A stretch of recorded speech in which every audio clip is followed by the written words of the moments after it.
Hi,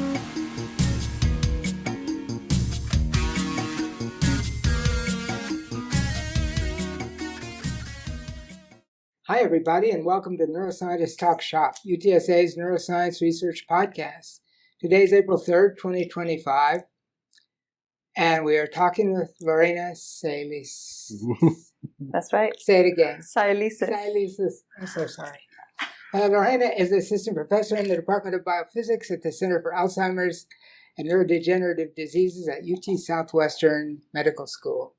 Mm-hmm. Lorena's lab works on amyloid deposition diseases, including but not restricted to the neurodegenerative diseases that we all know about, like Alzheimer's and Parkinson's diseases. And she's especially focused on the structure of the amyloid-forming molecules and the structural features that lead to amyloid formation.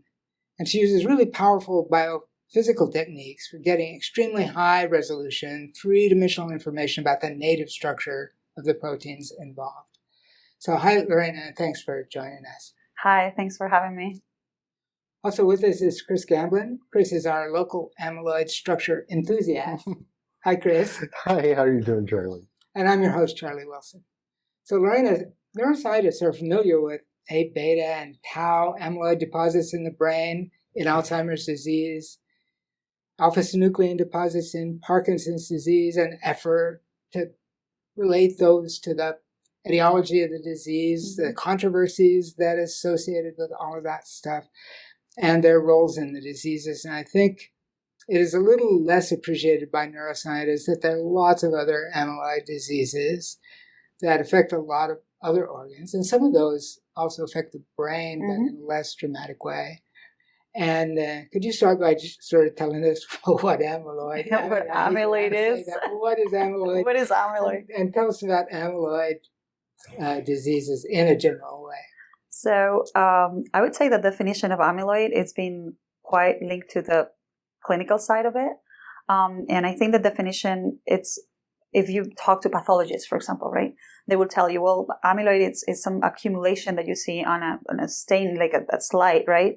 And histological slide, and then you can stain it with specific dyes, and those are Congo red, or those are the thioflavin S. And the reason why these dyes actually bind to these structures is because these amyloids are made of fibular structures and assemblies that are very rich in beta strands, this secondary structure of proteins that is made of beta strands. So amyloids, by definition, is an assembly of proteins that has a very defined interdigitation between all the side chains of the residues of the proteins, that it's forming thousands of layers of the same protein, just elongating into a fibril. And because of the type of structure that they have, they can bind these dyes that are how, they're even nowadays stained with and used in pathology labs to diagnose patients. And the dyes don't care what the actual molecular species is. They're just interested in finding these aggregations of beta. That's in the case of thioflavin T, yes. In the case of Congo red, I believe as well. But not all the amyloids bind thioflavin T or S equally well. Like, for example, we have examples in our lab in where even coming from the same type of protein, and we were talking about polymorphism, right, in the fibrils before, even fibrils that are made of the same protein could bind thioflavin or Congo red differently. And it's because of the type of structure that they have internally. And we've actually seen that the filament length can change the amount of how some of these things how some of these things bind. Like it binds differently either to the ends or to the middle or things like that. So understanding exactly how these things work we're not there yet. So we know we can make a little list of some of the molecules that can form amyloid, like alpha-synuclein would be on the list, and tau. Mm-hmm. Can we make a list of ones that will never form amyloids? Would never? That's an interesting question. Because I'm just trying to kind of focus in on what is the particular molecular signature. characteristic that they all have that make them dangerous in that regard? And that's a fair question. I mean, I would say, and there's some people thinking that every protein has the potential to form amyloid fibrils under the right conditions. It's the same as crystallography. You can crystallize any protein if you force it enough, right? It's just about finding the right conditions for that particular protein to crystallize. I mean, there are many arguments against that, by the way. I'm not saying that that's true.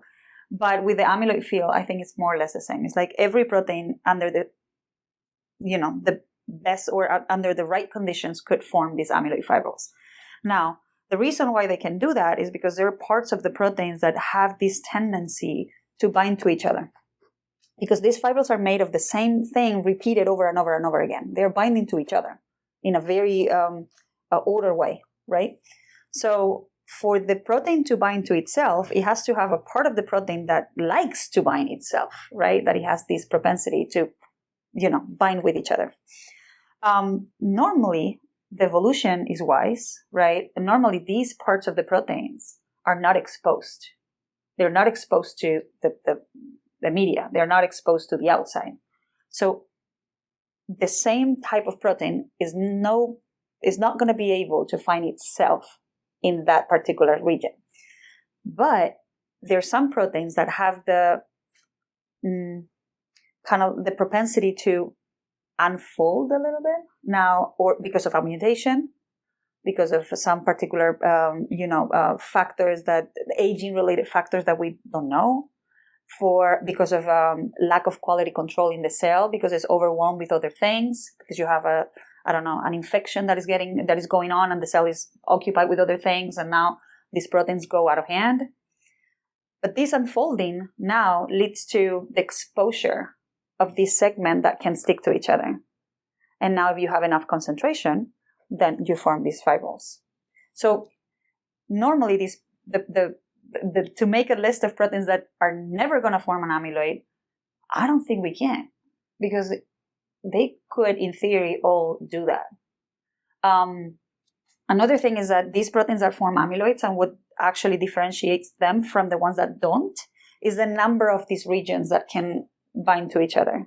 Like normally proteins that tend to be involved in amyloid formation, they have more than one of these. They call it aggregation-prone segments or aggregation-prone regions, which is just a part of the protein that is very sticky. It's just like to stick to each other. If you have several of those, the probability of you sticking to it, to yourself, it's higher. So I think that's the difference between the ones that have the tendency to form amyloids and the ones that don't have the tendency, is the exposure or not of those segments, how they are exposed in the structure, and the number of them. So I don't know. I can't make that list. I see. So it's not really something special about the molecule. It's more like something special happened that caused this unfolding event at the wrong time. Mm-hmm. But it doesn't explain to me why. So if a alpha-synuclein molecule mm-hmm. unfolds a little bit so that now it would stick with another one. Mm-hmm. But the other one hasn't unfolded, it won't stick. So the unfolding event can't just be a one-time thing, could it? I mean, seeding. It's one option. Is that one of them that's unfolded is going to cause somehow the others to stick to it or to unfold themselves? So that's one potential option. Another one is that when you have a system that is already overwhelmed, probably the unfolding is not an intrinsic problem. It's more like an environment problem. Like, let's say that you have the cell is overwhelmed and you have a number of molecules of alpha-synuclein in there. The unfolding is going to probably happen to more than one molecule, especially if it's crowded, and the cell is just going little nuts, right? And then you just have a number of alpha-synuclein there. They're not going to unfold in the same way, but they might be unstable in the same way, right? That's one. Once you have a little fibril, we call it nuclei, right? Once we have these nuclei, then they can trap new small, like new molecules that are now soluble, and incorporate it into the fibril in a very efficient way. Because it's kind of like a catalysis, right? It's like catalyzing this incorporation of the soluble alpha-synuclein. So those are two potential options. I don't know if it's yet clear how that happens, though. And so for prions, they call it template-assisted folding. Yep. And so it kind of uses itself as a scaffold to interact with the wild-type protein, the normally folded one, and it makes one really favorable interaction, which then encourages the next one. And then that one encourages the next one. And it's thought that they can actually, through these accumulation of these interactions, make the normal cellular protein unfold. Yep. They're prying them open. It's priming. Yeah, it's priming. So, and this happens actually very often with proteins, amyloid precursor proteins that are not entirely structured, that they have some portion of the protein that is not completely structured.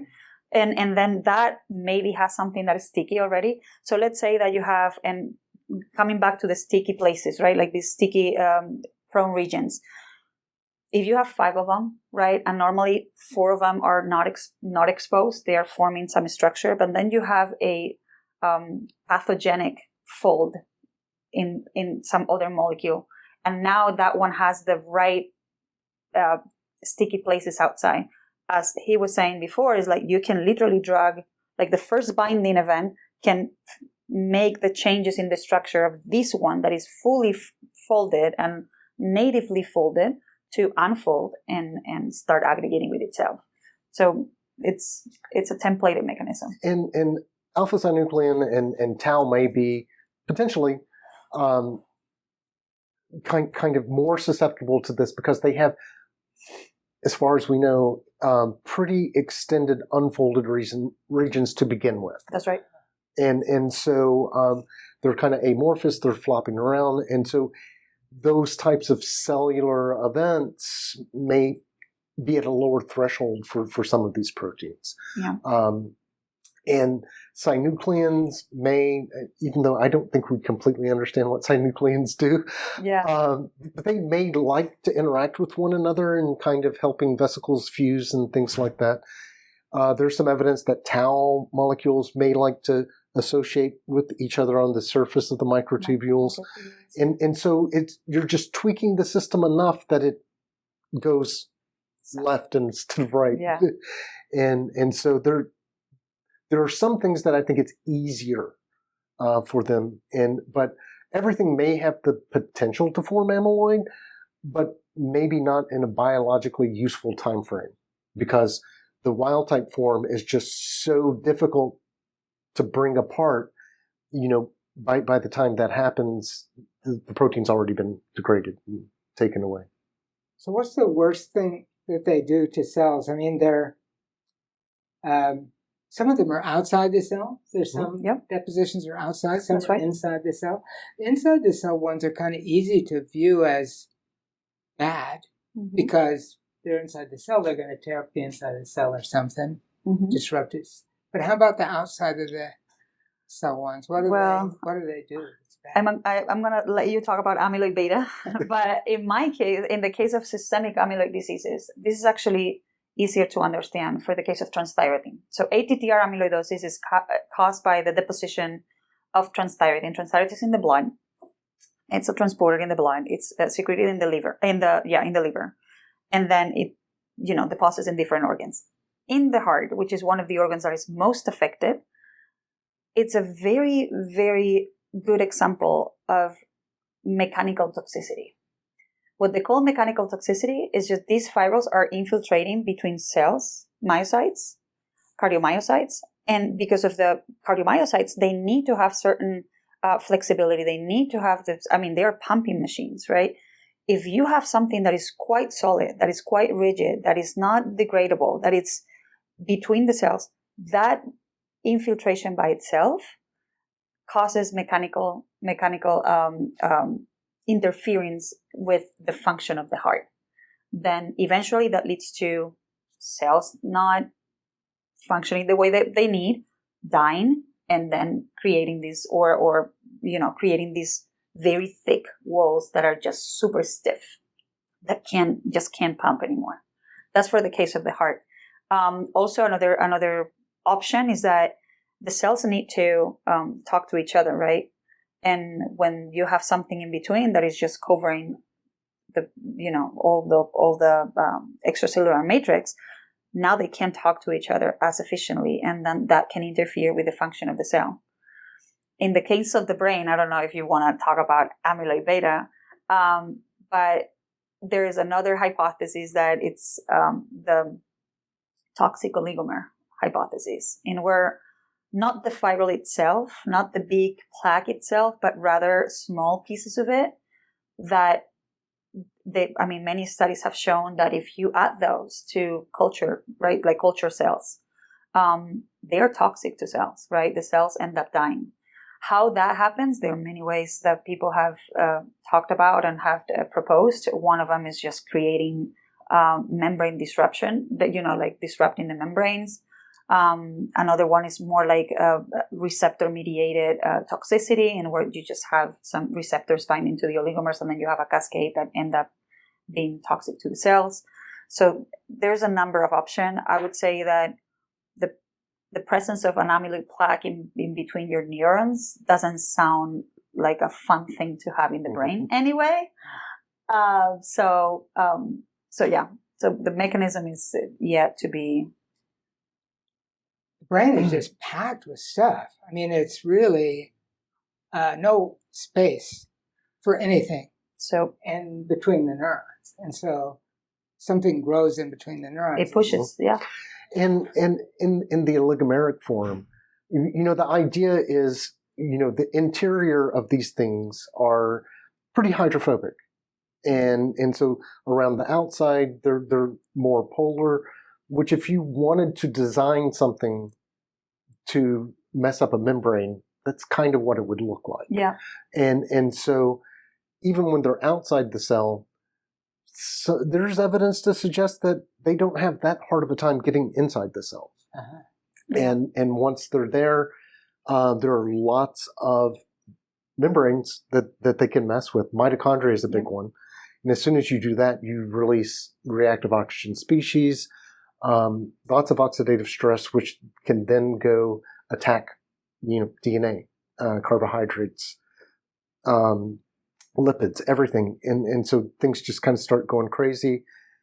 But the cells have developed ways to combat that. So you activate ER-assisted degradation pathways, and you have the unfolded protein response. And but since these things are so tightly packed, they're hard to take apart, and they persist. And so you have this kind of like chronic unfolded protein response, and it never goes away, and it just overwhelms the cells. So the idea would be the formation of like maybe plaques, maybe neurofibrillary tangles, maybe Lewy bodies, other things like that, are the cells' attempt to take this toxic stuff and shove it in the corner and protect themselves for as long as possible. So, what's the strategy? What's your strategy for thinking about it? So, it sounds like I could make a wild guess based on what you do, that understanding the protein and the protein structure and how that controls interactions would illuminate the process of amyloid formation, and would tell us what to do about it. So why don't you tell us something about how you study? How we study this, how we go about this. Well, in our lab, we have two main lines of investigation or lines of research. One that is highly based on structural biology. So I'm a structural biologist by training. I love structures. The students in my lab, they know that. Every time that they want to make me happy, they would show me something that is related to structure. So that is the way to get to my heart. But the way that we go about this is that we want to understand how these proteins are assembling, or they're assembled to form these fibrils, because just by understanding the formation of these big amyloid fibrils, we could design things to detect them. We can design things to degrade them. We can also understand the process of how a protein that is in theory functional and natively structured, how that converts into something that now is pathogenic.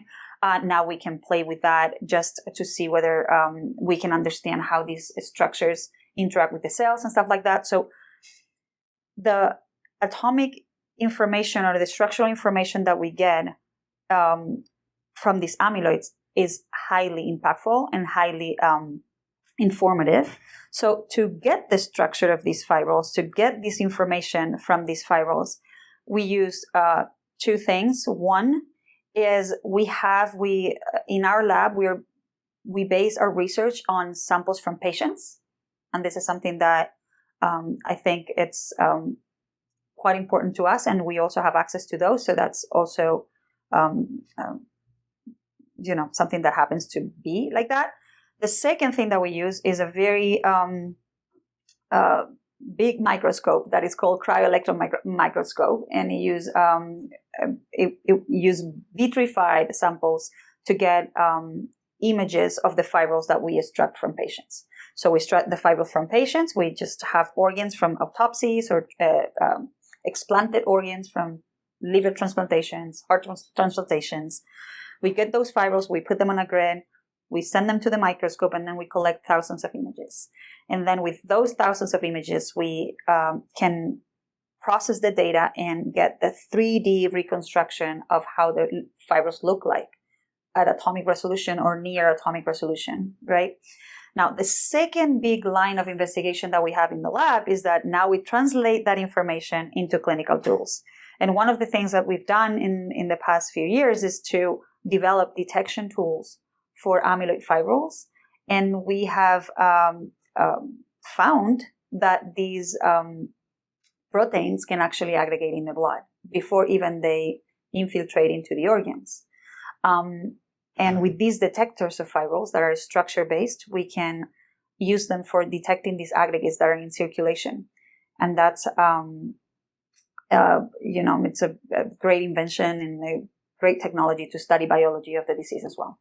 So what if you have atomic resolution imaging of the protein, what does it tell you about the amyloid, the aggregation process, or what molecules will and won't aggregate, or that I'm interested in the kind of prying open process where one molecule pries the other one open to get access to that sticky part. I give you an example, and there are many examples like that. The more structures that you get, the more you learn, obviously. The more structures from the same protein you get, the more you learn about the process of aggregation of that protein. But there's one example that I have from a patient with ALEC2 amyloidosis. It's a different type of systemic amyloid disease, very rare. It usually affects Hispanics and people from Middle Eastern. Is usually affecting the kidneys, right? So that's kind of like what affects the most. When we got the structure, we found that in this structure, there's 3 disulfide bonds. These 3 disulfide bonds are actually present in the native structure of the protein that aggregates. But the direction of the bond is different from the direction that you see in the native structure. So that tells you already that the native structure, to become the toxic structure, has to unfold dramatically. And that's disulfide bonds are pretty strong. Normally they are in the laboratory. They're destroyed by very harsh treatments. Exactly. So it's not like our manipulation is going to break them apart and then it's going to come back into the fibril. Is that these disulfide bonds likely never got apart. So you have to unfold the thing. The disulfide bonds are going to be retained. They're going to remain in the same place, but now you need to change the direction of the protein. Let's say that this is the disulfide bond and you have it like this. Now it goes like this. It's rotated around. Around the bond. So that tells you that the folding that you have in the native structure has to come apart enough for this rotation to happen. Because another option is that, well, if the disulfide bonds are not there, right? Well, you just, you have the unfolding doesn't have to be so dramatic. Or if they're there, but the direction is the same, well, you say, well, there's some structural correlation from the native to the final structure. But this one is not. This one is like this. So you really have to open the structure, retaining the disulfide bonds, but opening the structure. So that's something that you can learn from that. Another thing is, like, for example, the same structure, we see that the entire protein, it's forming the core of the fibril. Normally, these fibrils are made of a core. That core is the one that is super, it's super tight, right? And then you have some additional residues, additional parts of the proteins that they call it the fuzzy coat around the fibril that you don't get to know the structure of because it's disorder. So it's just like it's floppy, right? In this particular example, the entire sequence of the protein, the entire thing, it's incorporated into the core. There's no fuzzy coat. There's no fuzzy coat. That's also another important information about the aggregation of this protein. There are many. I can go on and on and on and on. Some of these diseases are genetic, and so there must be a change in the primary structure of the protein that makes it more likely to form amyloid. Is that true? And can you pinpoint those changes and understand how they work? Yes, that was kind of like the way that people have thought about this for a long time. But that's always a prelude to being told that it doesn't work. Right? No, I'm not. What I want to say is that I'm not sure anymore. Uh-huh. And the reason why I'm not sure anymore is that, for example, with ATTR amyloidosis, there are 200 mutations known that could be associated with amyloid diseases. I'm going to talk about two variants. One is the wild type, and one is the V122I. Doesn't matter. Let's call it X. All right? Wild type and X. Wild type and X have the same level of stability in vitro, the same structure. If you crystallize it and you create a crystal of this protein, you get X-ray structure of this. It's the exact same. No variations, no nothing. The onset of disease is the same for both wild type and X, right? But the severity is different. So is it the aggregation pathway, or is the seeding, or is the infiltration, or is the something else? I'm not sure. And if I could just jump in, because absolutely, you look at V to I saw several of the other ones are V to M. Yeah. Those are really conservative changes. They are. In terms of size and shape and hydrophobicity and things like that. V to I, V to M. Valine to isoleucine. Oh, okay. Valine to methionine. Okay. Size, shape, hydrophobicity, they're pretty conservative. They're not that different. And that's the thing that always bugs me, because there are several of those in tau. Yeah. And like a really bad one is V337M. And it's so subtle, but it's like dominant. I mean, it's like if you inherit this, you're pretty much going to get frontotemporal dementia. And so how does such a minor change have such a huge impact? And we're hoping that these approaches may take us closer to understanding, because we just really don't know right now. But for tau and some of these other ones, it's just really hard to replicate that. That's why I love your work, in patients. Yeah. It's a great approach, because we don't have to stimulate it or reproduce it. We go and get that information where it actually happened. And I think that's the amazing power of a lot of the things that you do. Thank you. Appreciate that. Well, great. That's very informative, at least for me. And so I really appreciate you, Lorena and Chris, for joining us. My pleasure. Thank you so much for having us. This has been Neuroscientists Talk Shop.